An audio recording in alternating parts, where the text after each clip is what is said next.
We have hit 7:30, although I can't remember. It's much earlier than that for you guys, isn't it? What time is it for you? 7:30. It's like 11. It's 11:30 here. It's not that early. It's fine. Okay. It's late morning, almost mid-afternoon. You know. I think we can formally declare this Wargamer AMA open. It is delightful to have so many people with us today. Thank you very much, Will and Will. That's Mr. Schick and Pagani, the Grand High Poobah of of Atomic Mass Games, and hot off the heels of Ministravaganza and a whole bunch of really cool reveals for Star Wars Legion, Star Wars Shatterpoint, and Marvel Crisis Protocol. Just for the benefit of anyone who's new, Wargamer could be interviewing Will and Will, but we think it's much more fun to have members of the community come in and put your questions in, because the community knows so much about the games and has such deep insights that massive nerds as we are, we can't match. So I'm really grateful to have you guys here, and we have so many questions coming in already, which is wonderful. Where should we start? I really like Will. Another Will has got a good question, which is, could you talk about the eras you expect the new sequel trilogy boxes for Shatterpoint to fit into? Like, is this going to be a new sequel trilogy era, or is there going to be a bit of cross era between like the Resistance and the Rebels?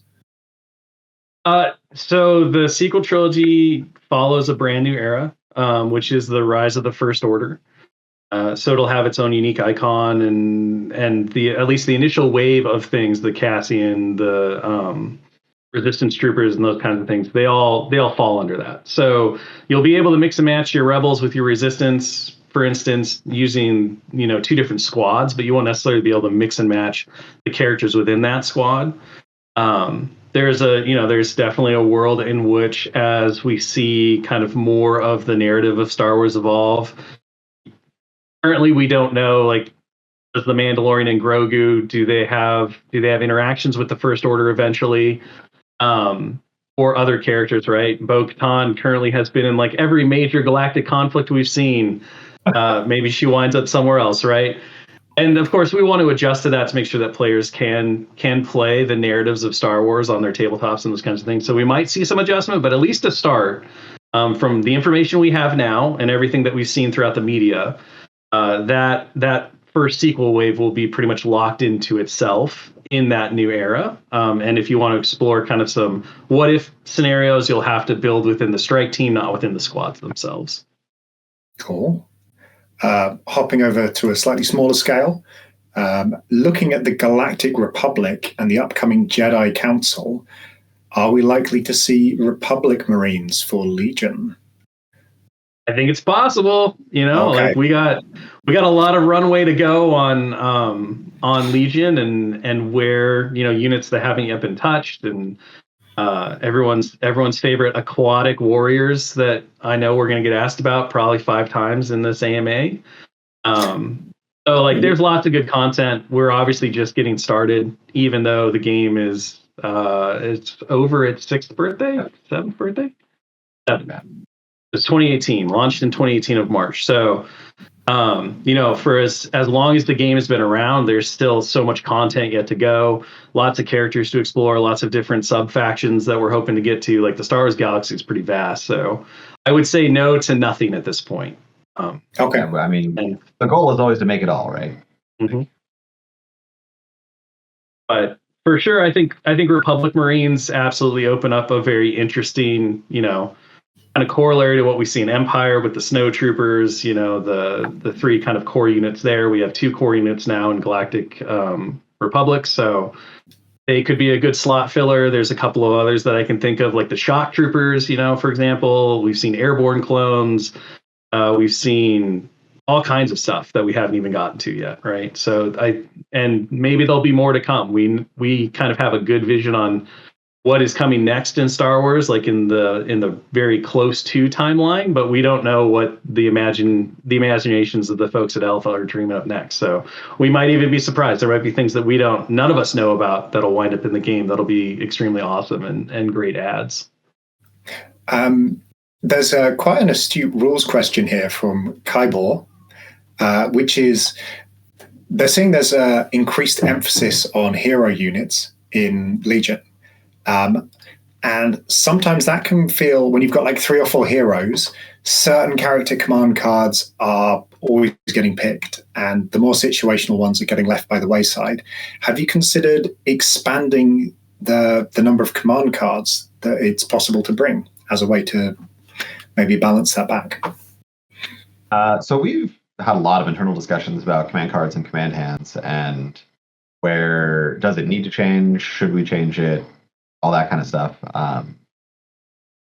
We've currently arrived at the conclusion that no, we don't want to increase the command hand size or increase how it's built or anything like that, or change how it's built or anything. But that certainly doesn't mean that something couldn't happen in the future, right?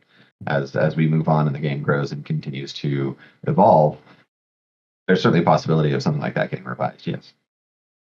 Cool. Yeah, I think to kind of tag on to that a little bit, right? If you look at how we've been exploring where characters can go in other places, especially as the unit upgrades and things like that, well, it doesn't directly impact the idea of the command hand. Something to consider about that is that if you really want to take a character, but you're like, they just don't make the cut in terms of being a full unit onto themselves, they don't have the command cards that I feel like really I need to make this army construction that I have in my mind work, but I still want to see the character on the table. You now have a different track of viability to be able to dive in and still take that character and have them have a meaningful impact without necessarily feeling like you're not getting everything you need because of the command cards or those types of things, right? So I think, well, as Pagani said, command hand, command limits, all of those things are a big part of what we have to discuss every time we're looking at making new characters or we're looking at balancing original characters that are already in the game. And so providing more opportunities in different ways to use characters and see them appear on the tabletop has kind of been one of our solutions to that limitation. Nice. Hopping over to MCP land, Bane Chain would like to know, does the leader lead an affiliation? And if so, which one? The leader popping up in the pack with Red Hulk and Sensational She-Hulk.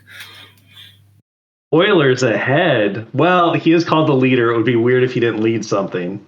I'll not get in trouble with marketing by spoiling that too early, but the name does apply. So yes, he does. He does lead things. I'll let players kind of speculate on where they think he fits best. Nominative determinism there, yeah. So I'm just seeing a few questions. Folks, Will and Will get a lot of questions about will this be coming to Star Wars Legion? And the answer is almost always, gosh, it would be cool. I don't think I'm misquoting you there, right? That's about right, yeah. Yeah. So like, there's a great question asking, the Separatist Alliance really diverse? Could we see Umbarans, Zigarians, Quarian, Nimodian? And I'm guessing the answer is, gosh, that'd be cool. I mean, I think so, right? Cool.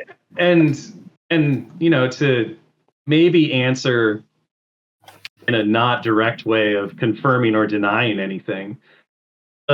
We talk a lot about how when we introduce the Shadow Collective and the mercenary system to the game and battle forces and how those things interplay with everything. If you were talking about the time before that, you would have a very difficult time with some of those things. Because, let's just take the example of Night Sisters, which has come up before. It's not directly in the question, but Night Sisters. They're great. We see them interact in the canon. We do see that they have somewhat of a standing army, quote unquote. They have a defense force or enough Night Sisters to kind of fight in big battles with the Separatist Alliance when Grievous comes to kind of purge Dathomir of them. So you'd be like, okay, well they clearly fit within Legion, right? We see a scope that's large enough to do that and all these different things.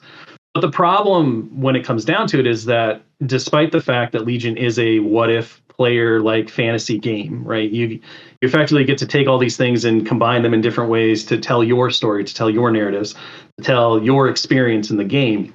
We still have a responsibility as stewards of the Star Wars galaxy to ensure that the game reflects the actual canon of the galaxy itself, right? Of LFL, of the stories that we see in the media.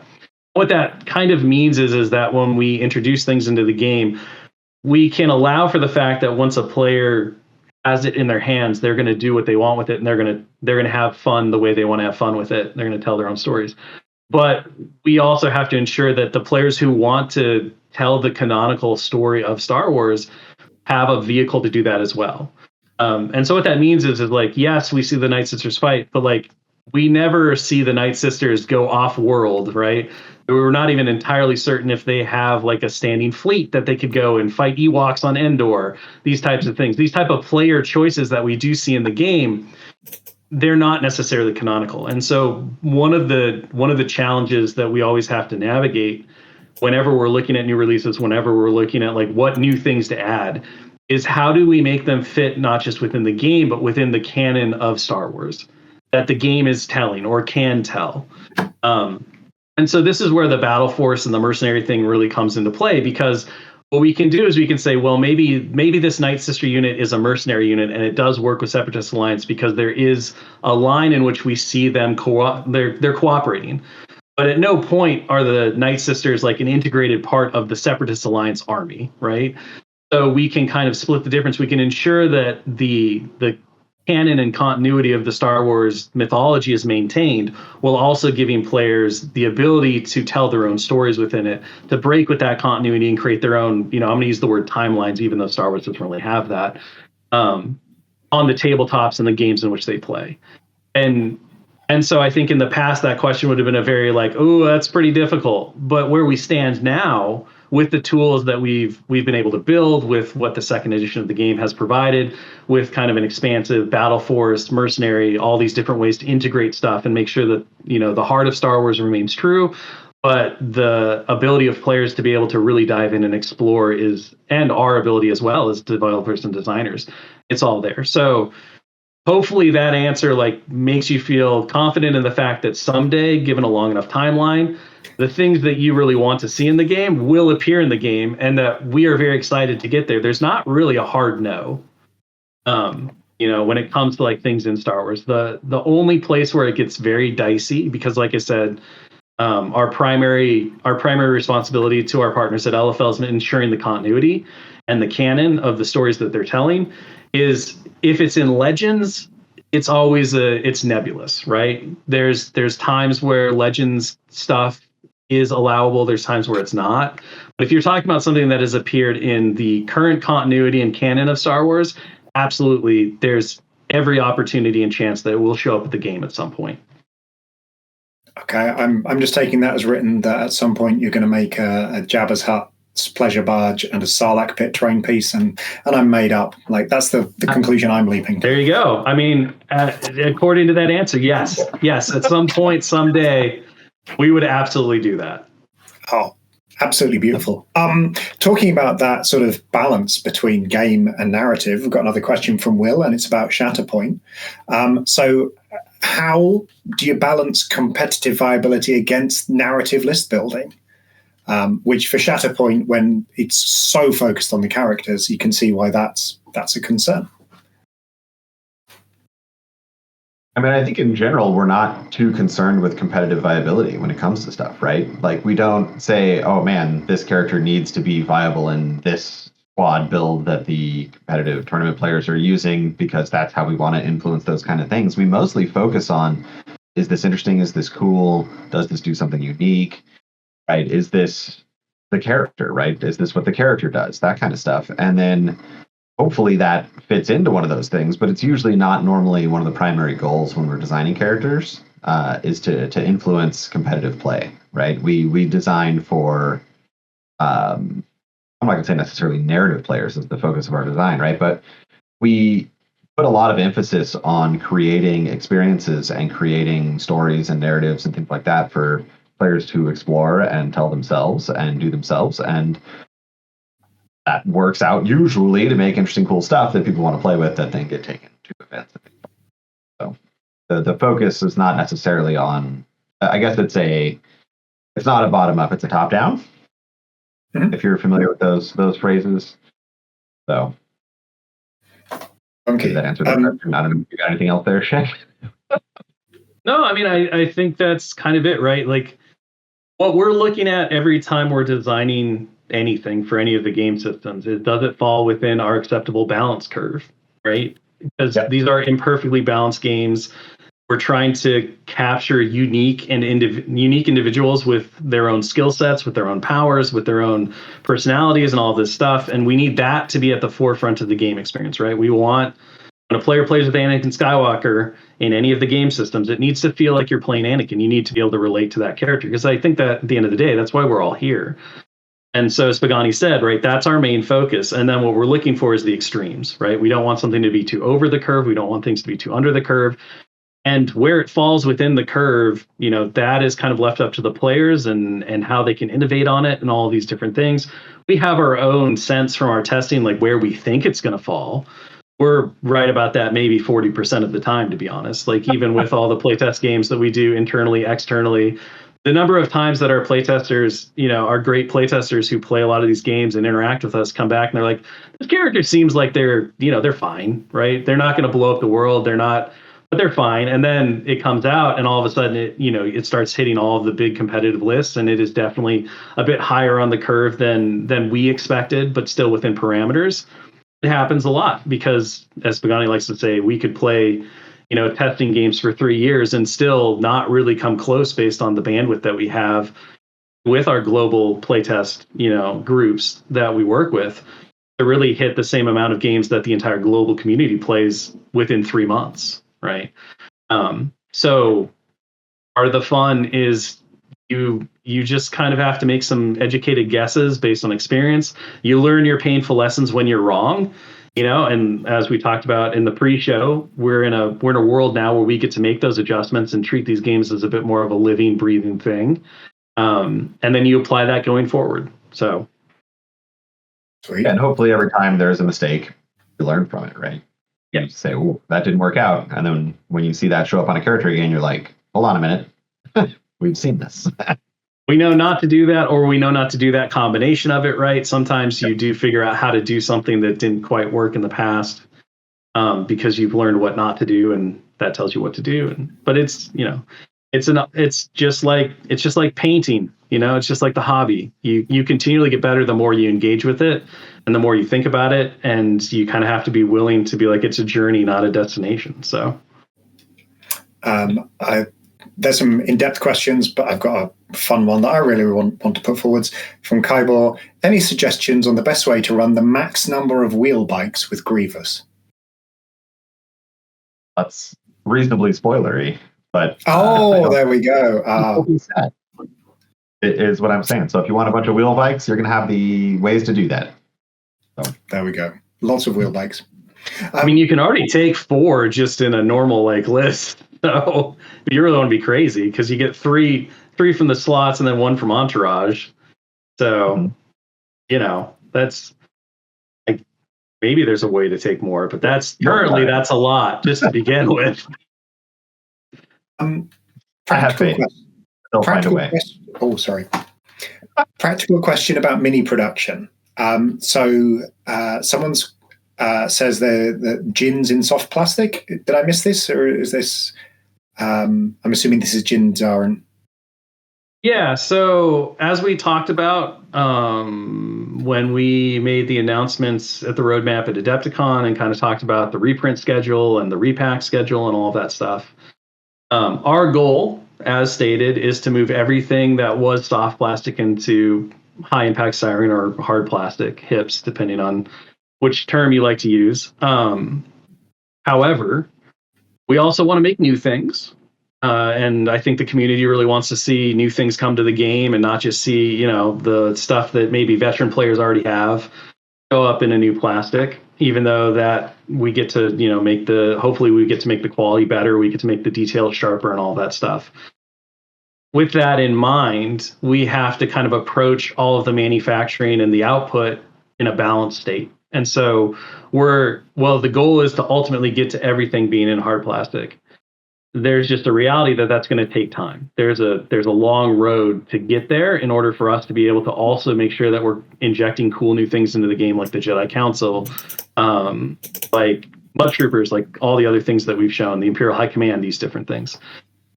And so we had to balance that against the fact that, ideally with the new edition, with the new starters, we were going to be seeing a lot of new players coming into the game. And those new players are going to want to have access to the things that the veteran players have as well. So we took all of that together from the manufacturing and timelines and output and everything. And that's really where it was like, okay, well, we're not going to prioritize putting Jyn into hard plastic so that we can do something else. And instead, we're just going to re-release the original Cassian, K2SO, and Jyn together. And it will have the older soft plastic. I think there's a couple of units that also got announced or will be releasing, like the Shore Troopers are not getting a resculpt in their first repack. Those are just like the normal troopers, and those types of things. And so, eventually we will get to the point to where we replace those with the newer sculpts. It's an extended timeline because, again, we only have so much manufacturing bandwidth. We only have so much internal bandwidth. We only have so much engineering bandwidth. And we have to make sure that we're providing the best overall Legion experience and just kind of looking at, okay, how do we do this one thing very quickly and then at the expense of releasing new things or doing these other types of stuff. Cool. Yeah, the practical side of mini manufacture is an ocean. It's like manufacturing anything, to be honest. Like it's a super complex process, and there's so much to take into mind. And then, of course, like everything, there's limited resources for it, no matter how big or small you are. So let's see. There are so many questions coming in. So I'm gonna grab maybe a softball one because it's a fun one as well while I look through them all. But so across the 3 game lines, what sneak peek were you most excited to see player reactions for? And this is from Thores.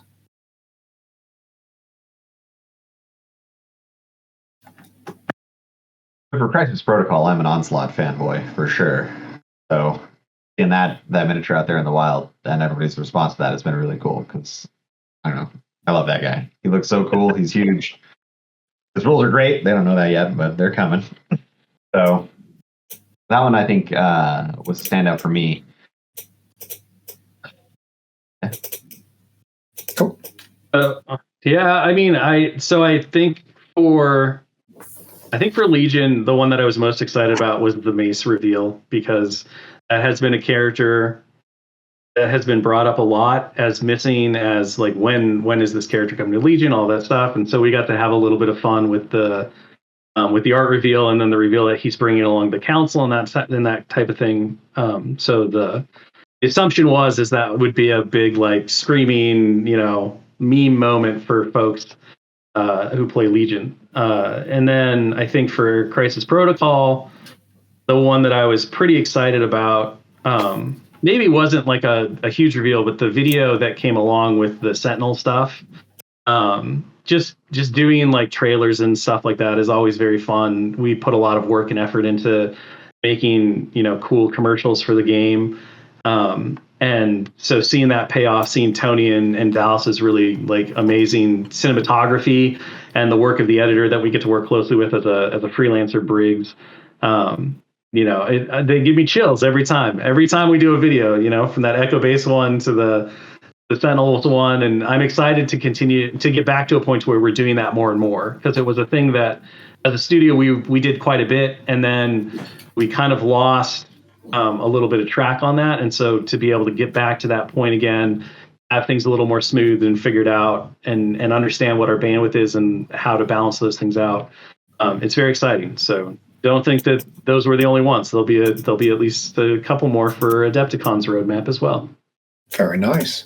We got a question from Nuclear Potato, absolutely inspired username, by the way.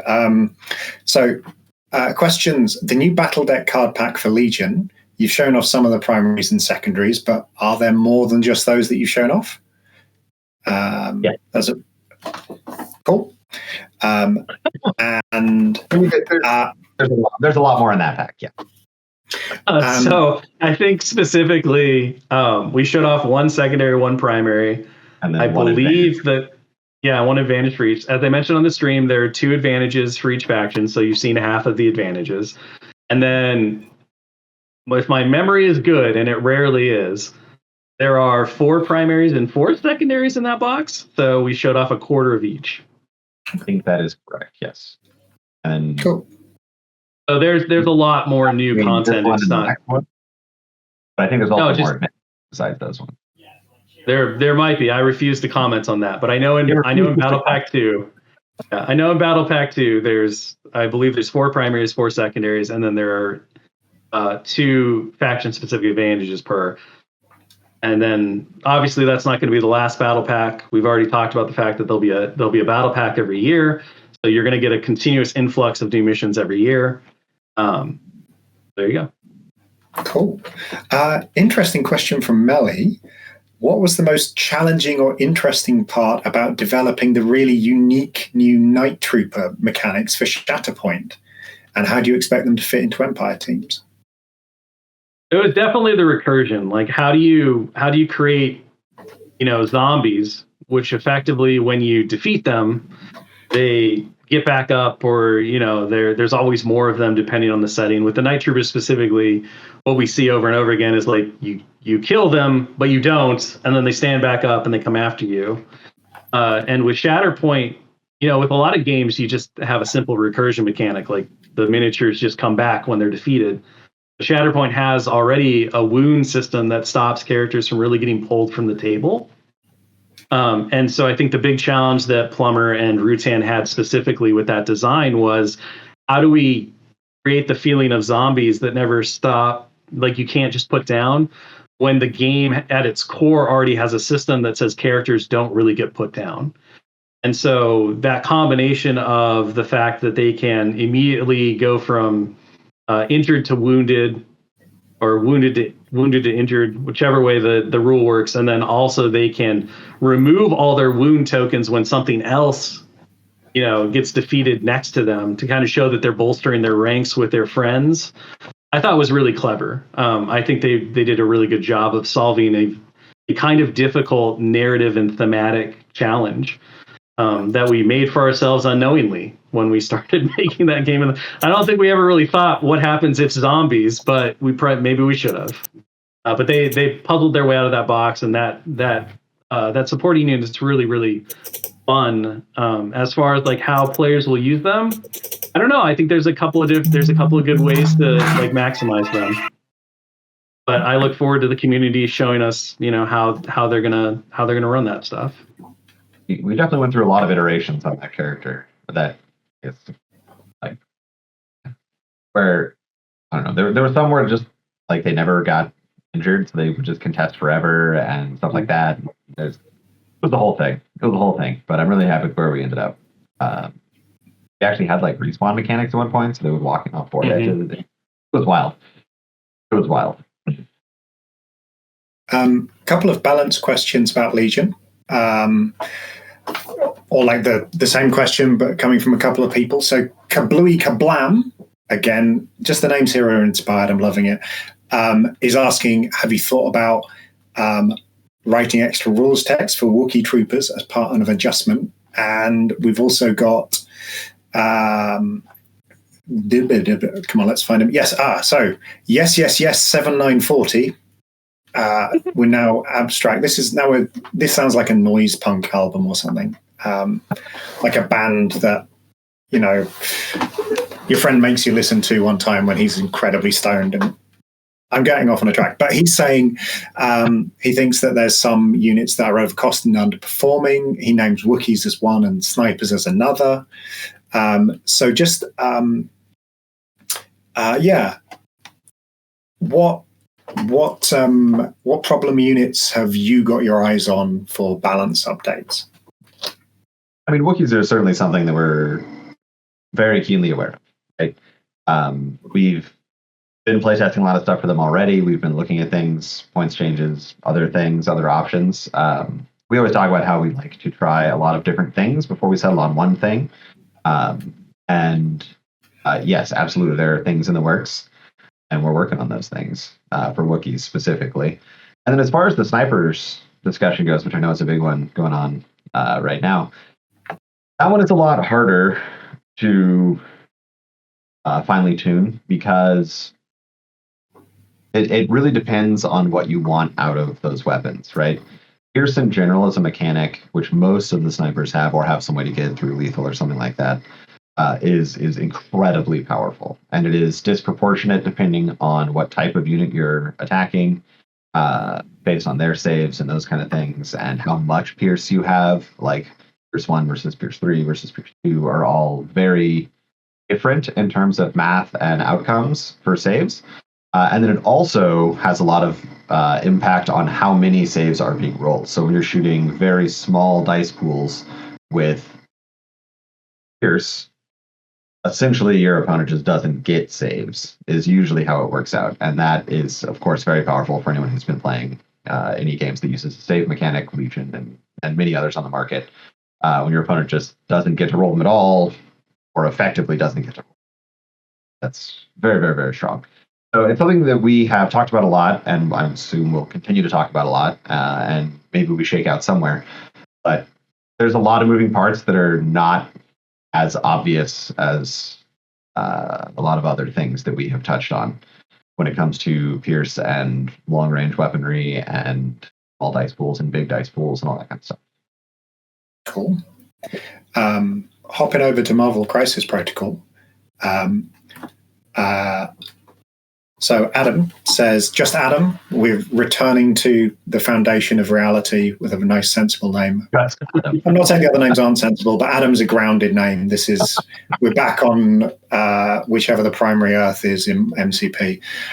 So I know model development / testing timelines are long, but do you know approximately when we'll start seeing models that were tested with the updated core rules for collisions or crises?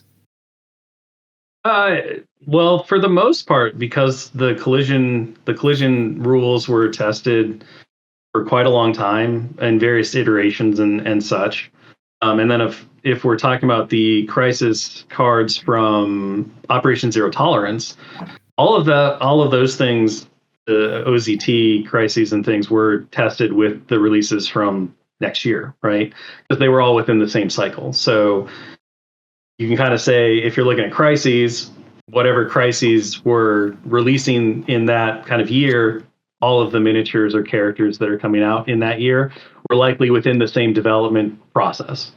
Because everything we do is effectively on the same timeline. It's about 25 months from initial concept to showing up on a store shelf.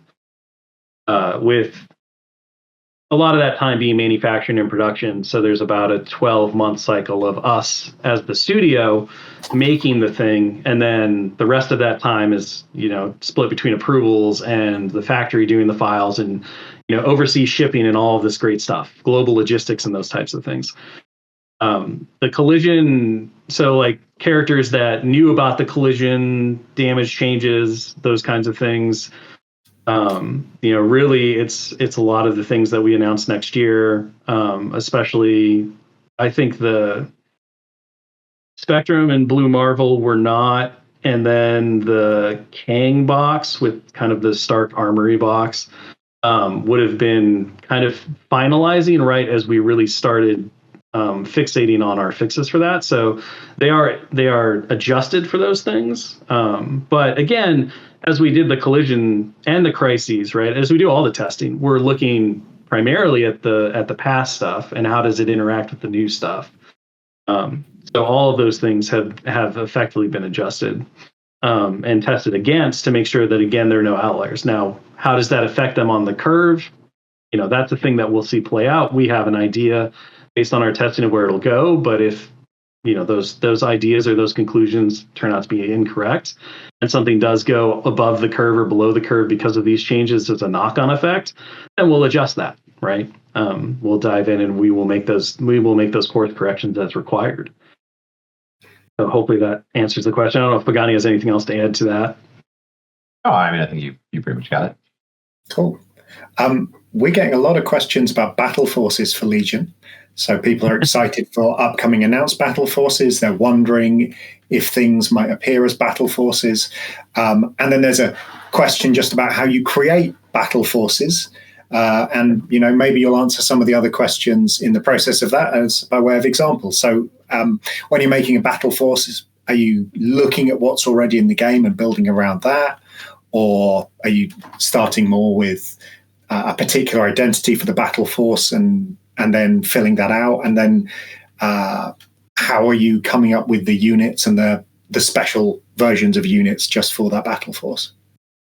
So I think that heavily depends on the battle force. Yep. Right. Some of them are highly narrative in their development. We say, hey, we want to do this exact battle, such as Echo-based Defenders or Blizzard Force or something like that, right? And then that's cool. What was there? Put all that stuff in there. Is there a huge gap? Like Blizzard Force, for example, has had, at the time of its release, very, very little ways to deal with vehicles. So we went in for... Oh, maybe he'll return. But we went in for the flexible response unit, flexible response stormtroopers, to sort of help with that, right? So you get a smaller stormtrooper unit, but that stormtrooper unit can take multiple heavy weapons that then helps you with armor, right? So it's kind of the idea there. So we had a little bit of what is the highly narrative portion of all of this, and then what are any weak points that need to be shored up. So that's kind of how a lot of the sort of custom units get made for battle forces. Is there something that wasn't necessarily there canonically that we can't pull in something that deals with that very specifically? Like, is there a problem or something? We can then kind of create something from something that was there, which is how we got that stormtrooper unit. And there's things like the experimental droids list was sort of us just being like, this would be kind of cool if we had some persuader tanks that weren't quite fully fleshed out. They weren't done. They were still testing them. Maybe they were better in some ways, worse in other ways. They had different options, things like that. All of those things in there, and we were like, oh, well, experimental droids, the commandos were pretty experimental, so we put in the commando droids, all that kind of stuff. And then how do we represent all of these different things? So those two, I think, had very different origins and sort of how they were designed and how they were started. So and then to the question of future battle forces, yes, we're certainly not done with battle forces. There are many along the way, and it would be very cool to get to all of them, because I think there's a lot of stuff and a lot of things that we can explore and look at and do with Legion battle forces, and it's just a lot of cool stuff there. And if you ever get a chance to hang out with Dallas and Schick, myself, we just love doing cool stuff. So, like, let's find more cool stuff to do. So, yeah.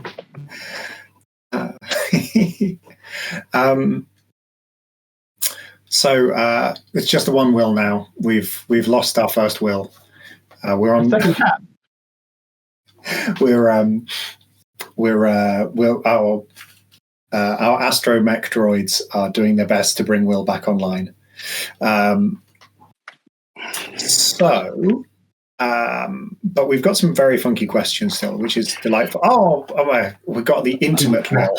You got Will on the phone now, so it's fine. It's just a different viewpoint. I don't know what happened on the web, but it's all good. I'm back.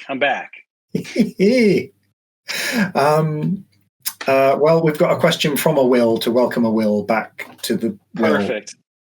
Where there's a will, there's a way. For Shatterpoint, do you prefer bringing, and this is just a personal question, I think, do you prefer bringing lesser served / smaller characters to the table that were, maybe only in a show for a short while or had a small role, or finding new ways to explore existing, really well-established characters?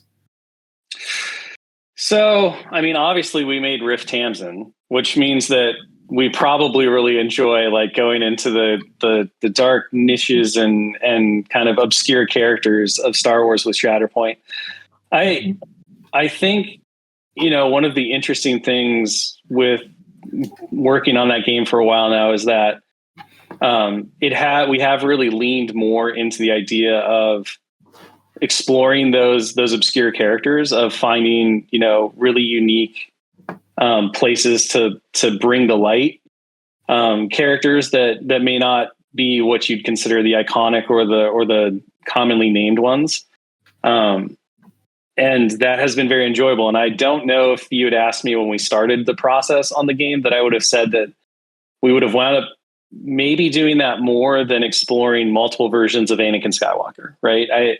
When we started, I likely would have been like, well, of course, we're going to have like 4 Anakin Skywalkers in these various iterations. We need a Padawan. We need him at the height of the Clone Wars. We need him like from episode 3, Revenge of the Sith, like as he's turning, right? The kind of Nightfall Fader kind of idea. But as we got into it, I think what we found was the game design and the experience and what players seemed to react to was far more, let's make this a big buffet of Star Wars across these different eras, across these different things. And let's not over focus on any specific era or any specific character. And so, like there's very few characters that we've seen repeatedly. Ahsoka's one of them, but she kind of crosses a lot of the different eras. So it kind of made sense that we wanted to ensure that she was kind of there as a poster child for Star Wars.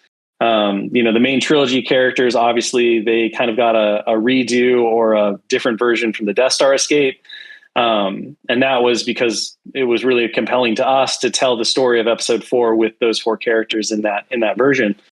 But yeah, it definitely has turned into a way that I don't think I would have initially believed. So we've lost another Will. Other Will is dead. I'm telling you, the AMG or the Asmodee firewall is coming for us all. It just doesn't let you hang out for very long before it's like, you're supposed to be working right now. Get back to work. That's what I think it is. I like that it considers this to be a hangout rather than work. Like you guys you're talking about your game, but it's just a hangout. That's delightful. There you go. Yeah. I don't know what they're doing. Oh, there we got. I don't know. We got a view of Pagani's laptop. You might want to flip that camera around, bruh. I don't know. I'm trying to figure out how to do that. Oh, good luck. Here we go. I've got an MCP question, which. I'm going to try and balance it a bit towards MCP because we're having a lot of Star Wars questions. How do you determine what the affiliations are going to be and who gets to sit in them? Especially when, given that there is just so much Marvel and so many different combinations of teams. And are there plans for some characters to get more than one affiliation?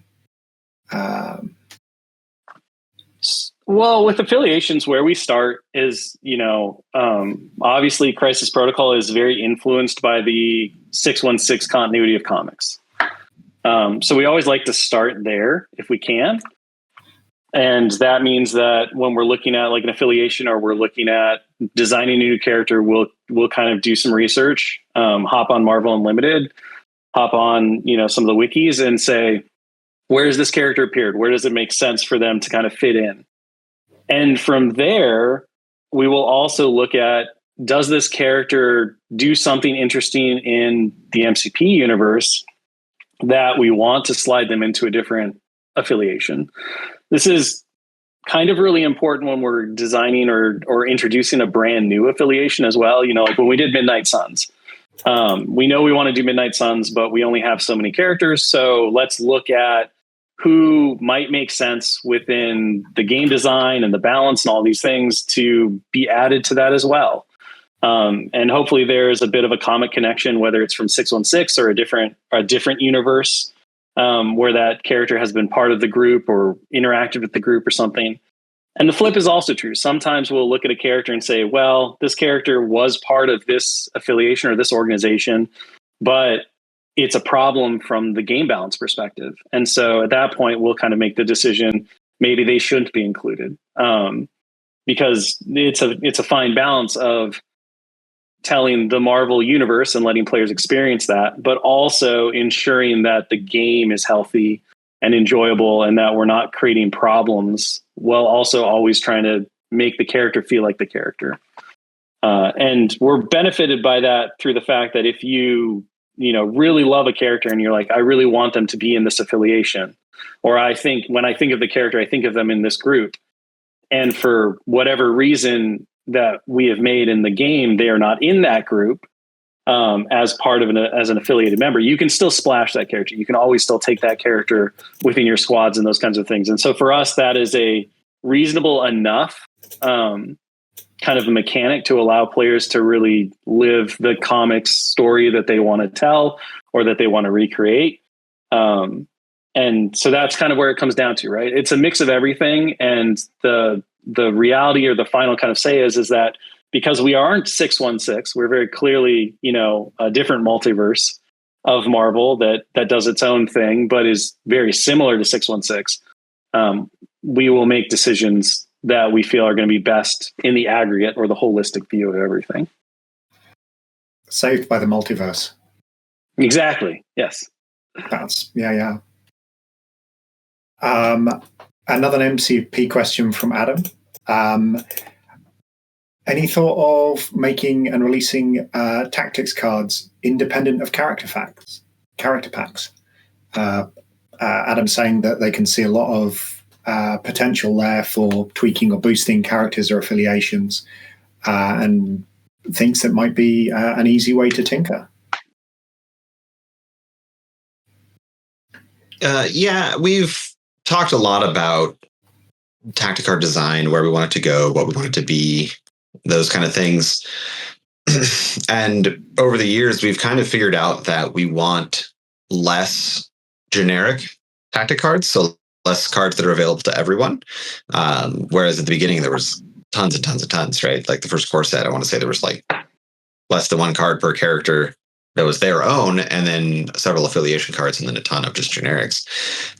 But we found that it is more interesting and more variable inside of players' affiliations and rosters if we tie cards to specific characters or specific affiliations. So what that kind of has done to us as we go forward is packs are very insular. So Doctor Strange cards come with Doctor Strange. Copy that for all the different characters, right? Could we do a pack that had affiliation cards per se, and then maybe a couple more generics in there? I think we've done very, very few new generic cards at this point. I want to say the only one is Survival in at least a year or so. But sorry, I'm rambling on that one. But could we do a card pack with tactic cards? Yeah, we could do that. But I think it's not a super great, like in line with where we see tactic cards going and things like that. Because we want, Shake always likes to say, we are a company that makes miniatures, not a company that makes cards. So card packs in general with new content and things like that are not a huge thing on our radar. Just card packs, right? That's why you see things like the new Crisis card packs will come with characters and things like that inside of those boxes.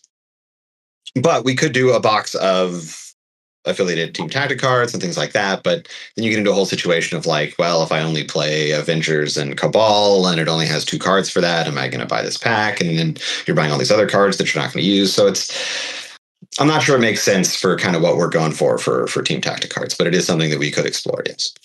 That's cool. A question from Jack the Bad Wolf 9, which raises terrifying questions about 8 other wolves. Can we expect regular balance passes on Spec Ops or Tour of Duty? And this is a cheeky 2-for-1 question, do you have plans for other alternate game modes? Brackets, close brackets.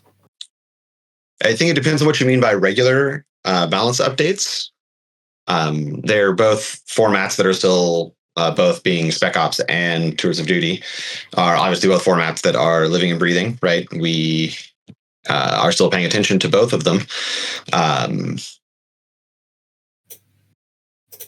I don't think we are super concerned with the balance of Tours of Duty, but that does not mean that we are not keeping an eye on it and that kind of stuff, because we do believe that a relatively fair game system is very important for people to play and have fun in.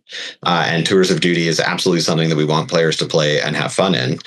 So that is, if infinite combos pop up or something like that, or super broken mechanics are added or something like that, then we can absolutely update those kind of things. And we've done a little bit of that already. We had some updates right after it launched that affected those kind of things. And we're certainly keeping an eye on that and keeping our fingers on the pulse of the community for Tours of Duty. As far as Spec Ops goes, that one is also a highly narrative game, right? It's actually not supposed to be balanced. So will we be necessarily going in and tweaking things for that kind of stuff? I mean, maybe, yes, if things get wildly out of hand, for sure. But generally speaking, like an asymmetric skirmish game with highly narrative rules and things like that, we're not looking for like a flat 50-50. Shik always talks about the balance curve and what is acceptable. I think the curve is much wider on things like Spec Ops and or Tour of Duty than it is on standard Legion gameplay or things like that. So to sort of hit the first question, and then the second question, are we looking at other alternate formats? Absolutely. We love making these things. We love adding value everywhere we can for the hobby time that people have put into the games, for the miniatures that they have purchased, assembled, and painted. Giving everyone, including ourselves and you guys, more things to do with your cool stuff is paramountly important to us. And it is something that we will always do and want to do. So he's been trained so well to like give the marketing answer, but I'll just blow it up. I don't care because I'm on my phone now.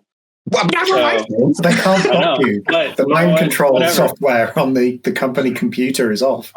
Yeah, no one can monitor me now. I'm totally on my own phone. We're not live streaming or anything. So specifically to the question, and I know a lot of folks have been asking about this, so we'll just give the big spoiler reveal here. When is like Grand Army, as it was known in first edition, coming back? We are working on that. And if you are going to Adepticon, you will see that there is a chance for you to jump in on an alpha test, alpha beta. You can play test it, provide feedback with our lead developer, Andrew Dursum, at Adepticon, and try out the brand new, completely revamped, what is it called? Total War? Full-scale war? Full-scale war. You can try out the new full-scale war rules, which allows you to play with a 2,000-point army. Or more. Or more. Well, we're going to start with 2, and then we'll go from there. But yeah, so that'll be an exciting community playtest that you'll be able to sign up for through the event system at Adepticon. We're planning on doing that. And if you want to get a first look at some of the initial designs and have an impact on providing feedback for that, it'll be there. So there you go. So question answered in full. We love new formats. Obviously, the next new format is definitely going to be large scale Legion at double the points. Yep. And I mean, I guess just to piggyback off Shik spoilering, I will say that it is not, it has a lot of new things in it, right? It is not just a bigger game of Legion. There is a lot of stuff going on. So that's really cool. That is exceptionally cool. It's, as Pagani said, it's a full-fledged new game system that is built off of the foundations of Legion for sure. Okay, we've got 5 minutes. Do you guys want to answer serious questions for the last 5 minutes about the games that you work on, love, and promote, or would you like to tell us a recipe? Because we have a request for a recipe. It is Pagani's turn, you know. Mm-hmm. Yes. I mean, I do a lot of meat smoking. One of my personal favorites is a brisket, which has a very simple recipe. If I find a lot of the times if you're smoking meats, getting all the fancy stuff in there and doing all this crazy stuff, it doesn't actually do anything for a lot of the time. So coarse grained salt, freshly ground black pepper, a lot of it. And then you a lot of people will put mustard. Like, this is what I'm talking about, getting fancy. I know, Shik, I know you're a mustard guy.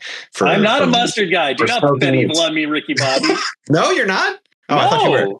So a lot of people... No, I'm a dry rub. Just pat it down and mush it in. Correct. Get your brisket. I usually do big ones because usually I'm having a lot of people over. I do this. So like somewhere between 16 and 20 pounds. You trim the fat. Your fat cap on the back needs to be trimmed to like a 1/4 inch. Do not fully remove the fat cap on the back of a brisket. You will ruin it. It will dry out. It will be terrible. Terrible. Every restaurant in the Pacific Northwest removes their fat cap. It's awful. Stop it. Don't do it. So you trim your brisket, which is you want a really sharp knife for. What trimming means is taking out all the little fat pockets and things like that on there.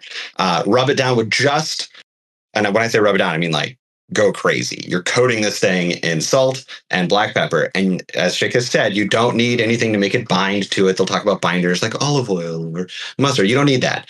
Wash it off with water, pat it dry, rub it down. You're going to put it in the smoker for an hour and a half per pound.